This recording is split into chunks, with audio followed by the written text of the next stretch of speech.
Bismillahirrahmanirrahim. Assalamualaikum warahmatullahi wabarakatuh. Perkenalkan, saya Nunung Nurjanah dengan NIM 2019210024, Prodi Hukum Ekonomi Syariah. Pada kesempatan kali ini, saya dan rekan-rekan akan menjelaskan salah satu materi yaitu tentang kredit. Dan video ini kami buat untuk memenuhi tugas yang diberikan oleh Bapak Wawan Gunawan, SHI ME SY, selaku dosen pengampu pada mata kuliah Fikih Muamalah 3. Baik, saya di sini sebagai moderator perwakilan dari kelompok 14 akan membacakan beberapa poin yang nanti akan kami sampaikan. Yang pertama ada pengertian kredit, yang kedua fungsi dan tujuan kredit, yang ketiga unsur-unsur kredit, yang keempat prinsip-prinsip kredit, yang kelima ada dasar hukum jual beli kredit, yang keenam ada macam-macam kredit, yang ketujuh ada hukum perkreditan menurut ekonomi Islam, dan yang kedelapan ada pandangan Islam terhadap perkreditan. Baik, langsung saja untuk ke materi yang pertama akan disampaikan oleh saya sendiri, yaitu tentang pengertian kredit. Baik, pengertian kredit. Kredit atau ataksid secara bahasa berarti membagi atau menjadikan sesuatu menjadi beberapa bagian. Sedangkan secara istilah, ataksid atau kredit adalah menjual sesuatu dengan cara tunda, dengan cara memberikan cicilan pada jumlah-jumlah tertentu dalam waktu-waktu secara tertentu. Kredit menurut Undang-Undang Nomor 10 Tahun 1998 tentang Perbankan menyebutkan bahwa kredit adalah penyediaan uang atau tagihan yang dapat dipersamakan dengan itu berdasarkan persetujuan atau kesepakatan pinjam-meminjam antara pihak bank dan pihak lain yang mewajibkan pihak peminjam harus melunasi hutangnya dalam waktu tertentu dengan pemberian bunga.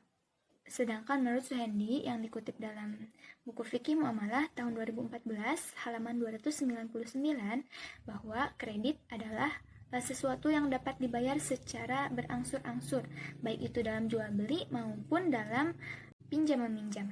Selanjutnya materi tentang tujuan dan fungsi kredit akan disampaikan oleh rekan saya. Baik, Assalamualaikum warahmatullahi wabarakatuh. Salam Rahayu, saya Nuri Nurajijah dengan NIM 2019210041. Di sini saya merupakan pemateri kedua di pertemuan 14 yang akan menjelaskan mengenai kredit. Secara rincinya saya akan menjelaskan mengenai tujuan dan fungsi kredit. Baik, langsung saja dikutip dari Jurnal Al-Ulum, volume 10, nomor 1 Juni 2020, halaman 150 dijelaskan bahwa adanya tujuan kredit itu diantaranya untuk mendapatkan hasil yang tinggi dari pemberian kredit, dan kedua adalah keamanan bank. Kredit yang safe ini akan memberikan dampak positif bank sehingga kepercayaan masyarakat akan bertambah. Selain itu, profitability dan safety ini akan jalan beriringan.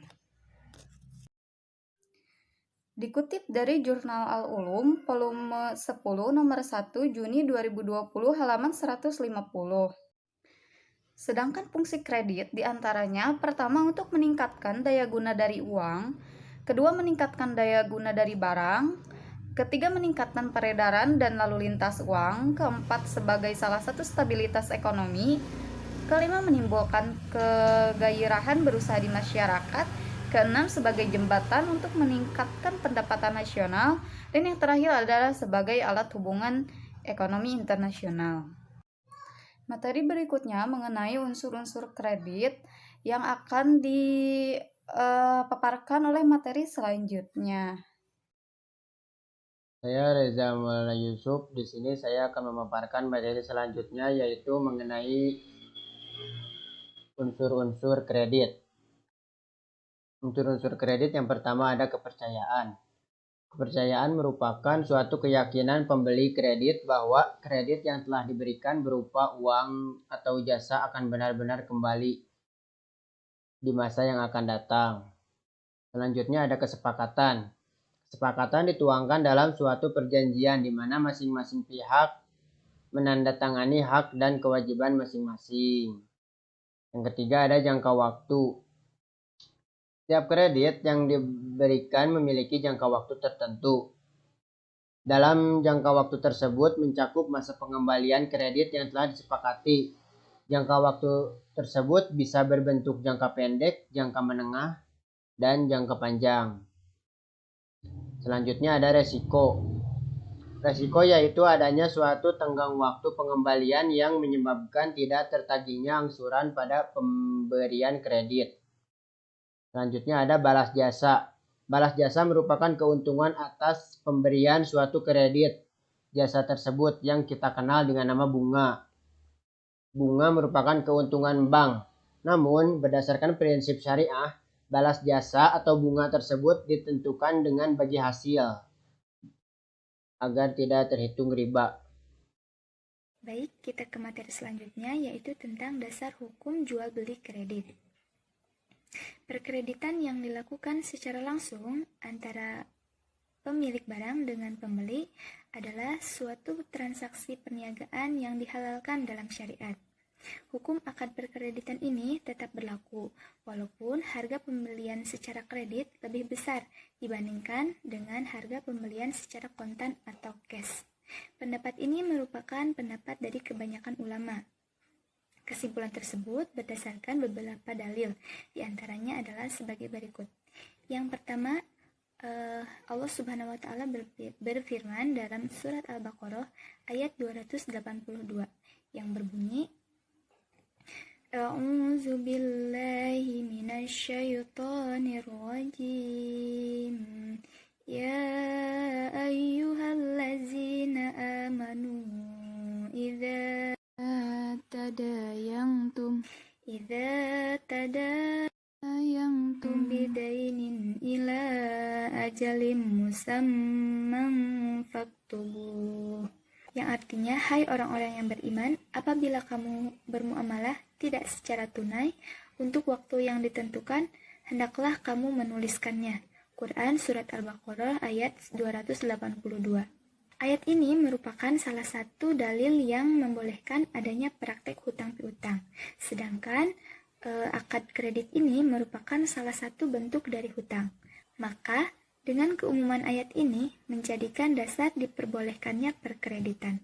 Selanjutnya dalil dari hadis riwayat Aisyah radhiyallahu anhu yang berbunyi, Istaroro Rasulullah sallallahu alaihi wasallam mi Yahudin to'aman nasi'atan warahnahu daru'ah. Mutafakun alaih. Yang artinya Rasulullah Shallallahu Alaihi Wasallam membeli sebagian bahan makanan kepada seorang Yahudi dengan pembayaran di hutang. Kemudian beliau menggadaikan perisai beliau kepadanya. Mutafakun alaih. Pada hadis ini Rasulullah Shallallahu Alaihi Wasallam membeli bahan makanan dengan pembayaran di hutang. Sebagai jaminan, beliau juga memberikan jaminan berupa menggadaikan perisainya. Nah, dengan demikian, hadis ini menjadi dasar diperbolehkannya jual beli dengan pembayaran di hutang. Dan perkreditan ini adalah salah satu bentuk dari jual beli dengan pembayaran di hutang. Baik, perkenalkan, saya Nuri Nurajija, pemateri ke-6, yaitu akan menjelaskan mengenai macam-macam kredit. Dikutip dari Jurnal Al-Ulum, volume 10, nomor 1 Juni 2020, halaman 151 sampai 152 menjelaskan mengenai macam-macam kredit. Dalam jurnal tersebut dipaparkan bahwa macam-macam kredit terbagi menjadi dua. Pertama ada yang disebut dengan kredit konsumtif. Kredit ini digunakan untuk keperluan konsumsi atau dipergunakan untuk memenuhi kebutuhannya. Adapun contohnya yaitu KPR atau kredit perumahan rakyat, kredit kendaraan bermotor, bermobil, ataupun sebagainya. Dan yang kedua adalah kredit produktif. Kredit ini digunakan oleh peminjam untuk keperluan produksi dalam arti luas. Melalui fungsi kredit produktif ini, suatu utility, uang dan barang dapat terlihat dengan nyata. Contoh kredit ini merupakan peningkatan usaha baik produksi perdagangan ataupun investasi. Baik, materi selanjutnya itu mengenai hukum perkreditan menurut ekonomi Islam. Materi ini akan dipaparkan oleh pemateri berikutnya. Cukup sekian dari saya, mohon maaf bila terjadi kesalahan. Wassalamualaikum warahmatullahi wabarakatuh. Salam Rahayu. Pandangan Islam tentang kredit yaitu hukumnya halal jika pada saat kesepakatan tidak ada akad persyaratan membayar uang denda sekian persen atas keterlambatan pelunasan, karena memang seperti ini adalah riba. Jadi jika pada kesepakatan saat akan mengkredit itu tidak ada persyaratan uang denda jika telat, atau tidak harus membayar bunga jika telat, maka itu diperbolehkan. Namun jika ada uang denda atau bunga jika terlambat membayar pelunasan kredit tersebut, maka itu dihitung riba dan termasuk haram. Dan sebaliknya hukum menggunakan kartu haram jika dalam akad kesepakatan adanya akad penambahan jumlah hutang yang harus dibayarkan, atau seperti tadi jika ada jumlah bunga sekian persen yang harus dibayarkan jika dalam waktu tertentu tidak bisa melunasinya, maka itu juga termasuk riba, jadi diharamkan. Bismillahirrahmanirrahim. Ya ayyuhalladzina amanu idza tadayantum bidainin illa ajalim musamma faktubuh, yang artinya, hai orang-orang yang beriman, apabila kamu bermuamalah tidak secara tunai untuk waktu yang ditentukan, hendaklah kamu menuliskannya. Quran Surat Al-Baqarah ayat 282. Dalam ayat ini dijelaskan bahwa kita diperbolehkan bertransaksi berjual beli secara hutang piutang asal menuliskannya. Mayoritas para ulama memperbolehkan praktik jual beli kredit semacam ini, dengan catatan sudah terjadi kesepakatan harga antara penjual dan pembeli sebelum mereka berpisah. Artinya pembeli sudah menentukan pilihan harga dan pihak penjual juga sudah menyepakati hal tersebut. Maksudnya adalah ketika dalam masa kesepakatan penjual menawarkan, contohnya menawarkan harga handphone. Harga handphone tersebut jika tunai yaitu 1 juta, dan jika dikredit maka menjadi 1.200.000, dan ketika si pembeli sepakat dan si penjual juga sepakat, maka itu diperbolehkan untuk mengkreditnya atau membelinya secara tunai. Yang tidak boleh ketika ada persyaratan jika telat membayar kredit, harus membayar bunga atau uang tambahan dari harga yang telah ditentukan, maka itu tidak diperbolehkan karena itu termasuk riba. Pendapat ini berdasarkan kaidah dalam muamalah bahwa hukum asal setiap perniagaan adalah halal, sebagaimana ditegaskan oleh Allah Subhanahu wa taala dalam firman-Nya, wa ahlallahu al-bai'a wa harramar riba, yang artinya Allah telah menghalalkan jual beli dan mengharamkan riba. Jadi intinya menurut pandangan Islam, kredit tersebut diperbolehkan asal memenuhi unsur-unsurnya dan juga tidak ada riba di dalam kredit tersebut. Assalamualaikum warahmatullahi wabarakatuh. Alhamdulillahirrahmanirrahim. Pada kesempatan kali ini saya Yana Supriyana akan menjelaskan beberapa materi tentang prinsip kredit dan pandangan Islam tentang perkreditan. Dalam melakukan penilaian kriteria serta aspek penilaian tetap sama, biasanya kriteria penilaian yang umum harus dilakukan oleh bank untuk mendapatkan nasabah yang benar-benar untuk dilakukan dengan analisis 5C dan 7P. Dalam prinsip kredit terbagi ke dalam beberapa bagian, diantaranya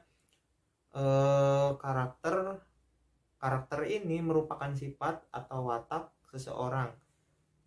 Sifat atau watak seseorang yang akan diberikan benar-benar harus dipercaya. Dalam hal ini, bank meyakini bahwa benar calon debiturnya memiliki reputasi baik, artinya selalu menepati janji dan tidak terlibat hal-hal yang berkaitan dengan kriminalitas sehingga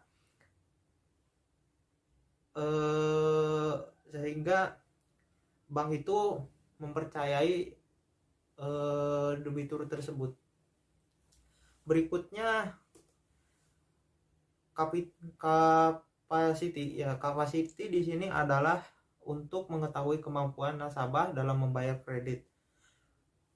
Bank harus mengetahui secara pasti atas kemampuan calon debitur dengan melakukan analisis usaha, kemudian dari usahanya itu dari waktu ke waktu pendapatan yang selalu meningkat diharapkan kelak mampu melakukan pembayaran kembali atas kreditnya. Sedangkan bila diperkirakan tidak mampu, bank dapat menolak permohonan dari calon debitur tersebut. Capacity sering juga disebut dengan capability ya. Kemudian dalam prinsip kredit terdapat juga kapital. Kapital di sini adalah kondisi kekayaan yang dimiliki oleh sebuah perusahaan yang dikelola calon debitur. Bank harus meneliti modal usaha tersebut. Selain besarnya juga struknya untuk melihat penggunaan modal apakah efektif dapat dilihat dari laporan keuangan yang disajikan dengan melakukan pengukuran seperti dari segi likuiditas dan rentabilitas dan ukuran lainnya. Lalu bank juga memperhatikan kondisi pembiayaan yang diberikan, juga perlu mempertimbangkan kondisi ekonomi yang dikaitkan dengan prospek usaha calon nasabah. Penilaian kondisi dan bidang usaha yang dibiayai hendaknya benar-benar memiliki prospek yang baik sehingga kemungkinan kredit nasabah tersebut dapat disetujui. Lalu kolateral. Di sini kolateral merupakan jaminan yang diberikan calon nasabah baik yang bersifat fisik maupun non fisik. Jaminan ini hendaknya melebihi jumlah kredit yang diberikan. Jaminan ini juga harus diteliti keabsahannya dan sehingga tidak terjadi sesuatu, maka jaminan yang dititipkan akan dapat dipergunakan secepat mungkin. Penilaian suatu kredit dapat pula dilakukan dengan analisis 7P dengan unsur penilaian. Yang pertama personality, yaitu penilaian nasabah dari segi kepribadian atau tingkah laku sehari-hari maupun kepribadian di masa lalu. Penilaian ini juga mencakup sikap, kemudian emosi, tingkah laku, dan tindakan nasabah dalam menghadapi suatu masalah. Kemudian dari party itu mengklasifikasikan nasabah ke dalam atau golongan tertentu berdasarkan modal, loyalitas, serta karakternya sehingga nasabah digolongkan ke dalam golongan tertentu dan akan mendapatkan fasilitas kredit yang berbeda dari bank. Nah, lalu purpose, yaitu mengetahui tujuan nasabah dalam mengambil kredit, termasuk jenis kredit yang diinginkan. Nasabah tujuannya pengambilan kredit dapat bermacam-macam sehingga kebutuhannya sebagai contoh, apakah untuk modal kerja, investasi, konsumtif, produktif, dan lain-lain. Prospek, yaitu menilai usaha nasabah di masa yang akan datang. Kemudian payment merupakan ukuran bagaimana cara nasabah mengembalikan kredit yang diambil atau dari sumber mana saja. Semakin banyak sumber penghasilan debitur, maka akan semakin baik, sehingga jika salah satu usahanya merugi akan dapat ditutupi oleh usaha lainnya.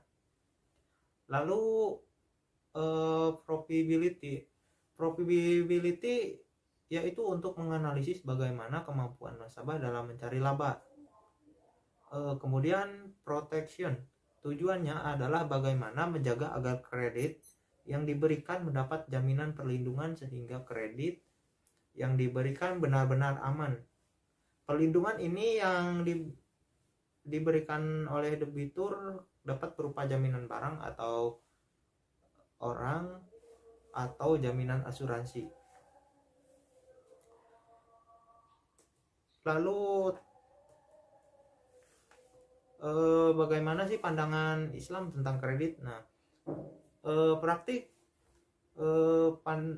pelaksanaan sistem kreditan yang ada dalam Islam dan dunia internasional saat ini mengacu pada sistem bunga dan proses pembayarannya. Maka pandangan Islam terhadap perkreditan yang dilakukan masyarakat luas saat ini memandangnya menjadi dua pendapat. Di antaranya pendapat yang pertama mengatakan boleh, kemudian pendapat yang kedua mengatakan mengharamkan. Sebenarnya kalau dilihat dari sisi hukum Islam, pandangan tentang kredit itu dibolehkan dalam hukum jual beli secara Islamiyah. Kredit adalah membeli barang dengan harga yang berbeda antara pembayaran dalam bentuk tunai dengan bila tenggang waktu. Ini dikenal dengan istilah bai bit ta'ashid atau bai bit saman. Sehingga dalam Islam itu diperbolehkan kredit ya. Baik, terima kasih video dari saya, semoga bermanfaat. Kurang lebihnya mohon maaf. Billahi taufiq wal hidayah. Wassalamualaikum warahmatullahi wabarakatuh.